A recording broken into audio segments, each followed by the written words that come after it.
Hola, les voy a hablar sobre su espacio vectorial. Primero que todo recordemos que un espacio vectorial es un conjunto que junto a dos operaciones, una llamada suma de vectores y la otra una multiplicación de un escalar por un vector, cumple una lista de 10 axiomas.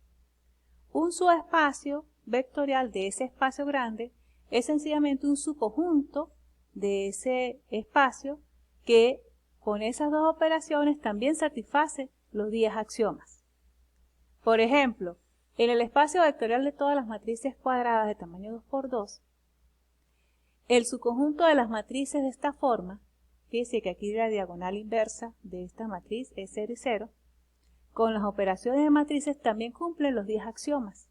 Entonces este conjunto de matrices es un subespacio vectorial. Mientras que si yo tomo las matrices donde la diagonal inversa es 1 y 1, este sí no es un subespacio vectorial, porque si yo tomo dos matrices de este tipo y las sumo, la matriz inversa ya no me va a dar 1 y 1, me va a dar 2 y 2. Y si yo multiplico un escalar por una matriz de este tipo, y si ese escalar es diferente de 1, pues aquí tampoco se va a garantizar que esta matriz inversa sea 1 y 1. Entonces en ese caso esto no sería un subespacio vectorial.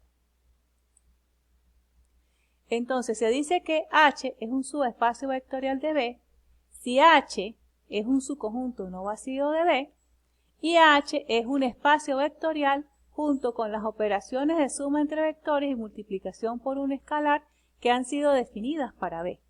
Es decir, es un espacio vectorial en sí, pero con las operaciones del espacio grande. Este teorema que aparece acá nos facilita un poco la tarea de determinar si un conjunto o un subconjunto, del espacio grande es un subespacio. No es necesario chequear los 10 axiomas en este caso para saber que es un subespacio vectorial, sino sencillamente lo que habría que revisar son las dos propiedades de cerradura. Bueno, primero que todo, darse cuenta si el conjunto es no vacío. Y segundo, habría que chequear que si yo tomo dos elementos de H, al sumarlos siguen estando en H. Y si yo tomo un elemento en H y lo multiplico por un escalar, el resultado final también debería estar en H. Entonces, para determinar si un subconjunto de un espacio vectorial es un subespacio, tengo que chequear esos tres elementos. Por ejemplo, vamos a suponer que yo tengo el espacio de todos los pares ordenados en los números reales, en R2. Eso es el plano, ¿sí? Todos los puntos en el plano son sencillamente un par de puntos x y donde x pertenece a los reales. Y consideremos el conjunto H formado por todos los puntos que tienen o que cumplen la condición de que x al cuadrado más y al cuadrado es menor o igual a 1. Gráficamente se trata de la circunferencia junto con todos los puntos que están aquí dentro de la circunferencia. Entonces la pregunta es, ¿H es un subespacio de B?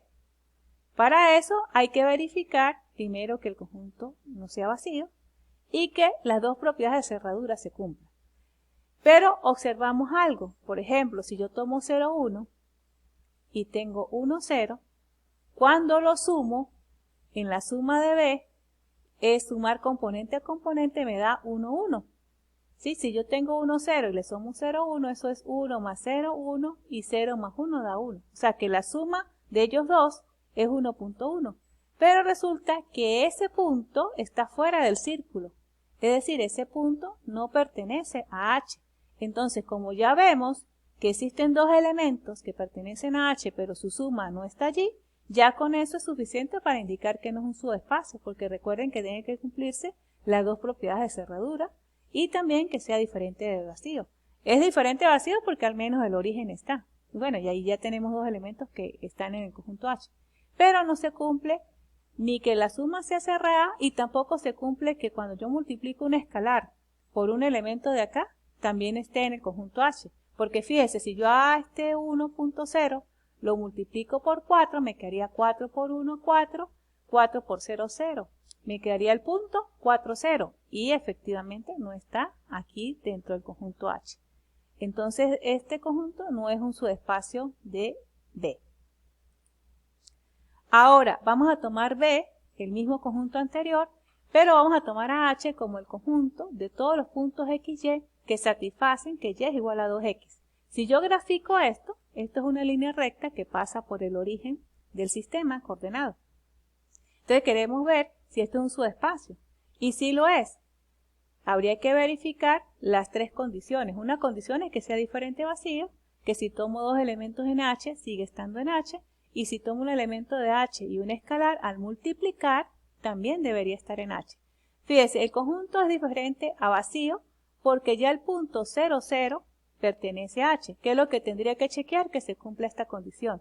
Y es 0 y X es 0, entonces aquí yo tengo 0, es igual a 2 por 0, 0. Como se cumple esa condición, pues este elemento pertenece a H. Entonces al menos el 0, 0 están en el conjunto. Si yo tomo dos elementos que estén en H, por ejemplo x1, y1 y x2, y2, lo que tendría que chequear es que cuando los sume, la suma de ellos dos también tiene que estar en H. ¿Pero qué significa que esos dos puntos pertenezcan a H? Bueno, que y1 sea igual a 2x1, es decir, que se cumple esta condición. Y que y2 sea igual a 2x2. Entonces la pregunta es, si yo lo sumo, ¿también ocurre lo mismo? Entonces lo que tendría que chequear es que y1 más x1, perdón, que y1 más y2 sea igual a 2 veces x1 más x2. Y si se cumple, porque y1 más y2, ya dijimos que es 2x1, y más 2x2, si saco factor común, pues me queda 2 veces x1 más x2. Entonces ya se cumple la condición para estar en H, y por lo tanto, pues la suma también está en H. Si yo multiplico xy, que está en H, con alfa, recuerden que como xy pertenece a H, entonces se cumple esta condición. ¿Qué es esta condición? Que y es igual a 2x. Si yo multiplico alfa por y, pues como y es igual a 2x, eso es igual que yo tomo alfa y lo multiplico por 2x, esto que está acá. Si aplico la propiedad asociativa, este 2 queda para acá, aquí tengo el alfa, me queda 2 veces alfa x. ¿Y quién es alfa por xy? Pues es alfa x, alfa y. Entonces también pertenece a H, ¿sí? Porque para que pertenezca a H tiene que cumplirse que 2 veces alfa y es igual a 2 veces alfa x. Y lo estamos verificando de que eso es así. Entonces, H es un subespacio de R2. Aquí tengo un ejemplo de un subespacio trivial. Es trivial porque es como uno de los más sencillos, donde B es un espacio vectorial cualquiera, 0 es el elemento neutro de B, y el subconjunto solamente está formado por el elemento neutro. Fíjese que si yo tomo dos elementos de H, pues el único elemento que está es 0, pues entonces al sumar 0 más 0 me da 0. Y si yo multiplico alfa por el único elemento que está aquí en H, que es 0, pues me queda otra vez 0. Entonces se ve que se cumplen las dos condiciones y también es diferente a vacío, entonces por lo tanto H es un subespacio de cualquier espacio vectorial. Cuando yo hablo de este elemento neutro, no se refiere al 0, esto es una notación. Realmente estoy hablando del neutro del espacio vectorial. Por ejemplo, si B fuese el conjunto de todas las matrices de tamaño 2×2, el elemento neutro, recuerden que es la matriz de tamaño 2, donde todas las entradas es 0. Si estoy hablando del conjunto de polinomios, el elemento neutro del conjunto de polinomios, pues es sencillamente el polinomio 0, donde la función es la función constante 0. Entonces, depende del espacio en el que trabaje, este sería el elemento neutro. Entonces, H, formado solamente por el elemento neutro de ese espacio, ya es un subespacio de B. Entonces tenemos que en cualquier espacio vectorial, ya al menos el subespacio formado solamente por el 0 es un subespacio. Y B también podría decirse que es un subespacio. Entonces, esos espacios son como los espacios triviales, los más obvios. Cuando los espacios vectoriales no son ni el espacio de solamente el neutro o el espacio en sí mismo, entonces decimos que son subespacios propios. Por ejemplo, en el caso anterior, en R2, este conjunto no es ni el 0 ni es todo el espacio, entonces este es un subespacio propio. Aquí hay un ejemplo, ¿sí?, donde habla de que R no tiene sus espacios propios. Este R es el espacio de los números reales normales con la suma usual de números reales y la multiplicación que estamos acostumbrados.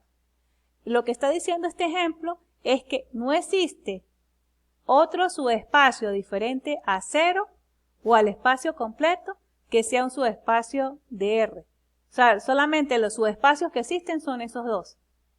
Y aquí está la explicación del por qué, que sería bueno que lo leyeran para entender.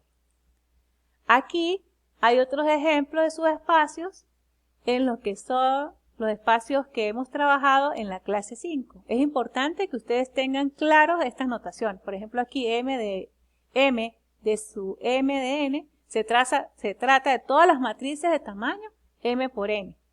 Entonces, en ese espacio, por ejemplo, cuando solamente tomamos el elemento 1, 1, ¿sí? La componente 1, 1, los demás elementos pueden ser cualquier cosa, pero solamente se trata del espacio donde las matrices tienen la componente 1, 1, 0, 0. Lo demás puede ser cualquier real. Ese es un subespacio, porque si yo sumo dos matrices de eso, pues se sigue manteniendo que la primera entrada sea 0 y si multiplico, lo mismo es. Aquí hay otro subespacio propio que es importante que lo lean y lo entiendan. Aquí tengo un subconjunto que no es un subespacio propio de M, N por N, que se trata del conjunto de todas las matrices que sean invertibles. Esto no es un subespacio ya que 0, que es el elemento neutro de las matrices, no pertenece a este conjunto porque precisamente la matriz de puras entradas 0 no es invertible. Entonces ya esto no es un subespacio. Aquí el conjunto este dice subespacio propio de todas las funciones continuas de 0 a 1, donde el conjunto H se trata de todas aquellas funciones de ese tipo cuya integral definida de 0 a 1 es igual a 0. Entonces habla de que esto es un subespacio y aquí está la explicación de por qué es. Es importante que lean esos ejemplos para que entiendan bien el concepto de subespacio. Si yo tengo dos espacios, subespacios en un espacio vectorial y los intersecto, ese conjunto sigue siendo un subespacio. Y aquí está la demostración. Porque si yo tomo x1 y x2 en los dos conjuntos, pues al sumarlo sigue estando en ambos conjuntos y por lo tanto también está en la intersección. Y si yo tomo x1 en la intersección, pues x1 está en h1, también está en h2 y si lo multiplico vuelve a estar allí. Entonces, por lo tanto, la intersección de dos subespacios también es un subespacio. ¿Qué es lo que tienen que hacer en estos ejercicios?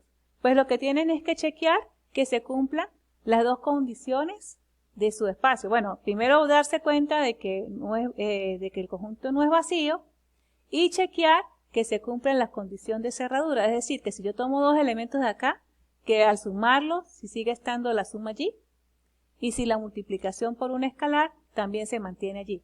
Por ejemplo, este conjunto acá se trata de todos los pares XY donde X vale 3. Es decir, aquí solamente hay cosas como 3,2, 3,5, 3 menos 1, 3, etc.